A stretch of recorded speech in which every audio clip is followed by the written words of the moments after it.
பரமக்குடி மற்றும் சுற்று வட்டாரங்களில் 1 மணி நேரம் கனமழை கொட்டியது. இது பற்றிய கூடுதல் விவரங்களுடன் இணைகிறார் செய்தியாளர் மணிகண்டன். மணிகண்டன், பரமக்குடி சுற்றுவட்டாரத்தில் எவ்வளவு மணி நேரமாக மழை பெய்து கொண்டிருக்கிறது? விவரங்கள்.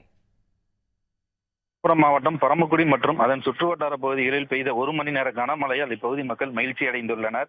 வளிமண்டல மேலடுக்கு சுழற்சி காரணமாக தமிழகத்தில் பெரும்பாலான மாவட்டங்களில் கனமழை பெய்யக்கூடும் என வானிலை ஆய்வு மையம் தெரிவித்திருந்தது.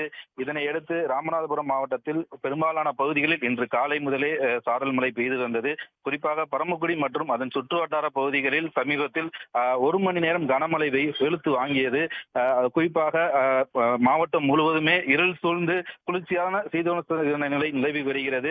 குறிப்பாக பரமக்குடி மற்றும் அதன் சுற்றுவட்டார பகுதிகளான அரியநேந்தல், பொட்டித்தட்டி, கீழப்பெருந்தரை, பார்த்திபனூர் உள்ளிட்ட பகுதிகளில் 1 மணி நேரம் கனமழை வெளுத்து வாங்கியது.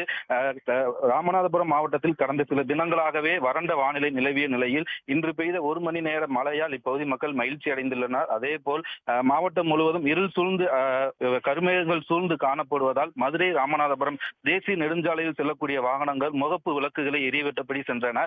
பரமக்குடி மற்றும் அதன் சுற்றுவட்டார பகுதிகளில் பெய்த 1 மணி நேரம் பெய்த மழையால் இப்பகுதி மக்கள் மகிழ்ச்சி அடைந்துள்ளனர். தகவல்களுக்கு நன்றி மணிகண்டன். உடனுக்குடன் செய்திகளை தெரிந்து கொள்ள சன் நியூஸ் பெல் ஐகானை கிளிக் பண்ணுங்க.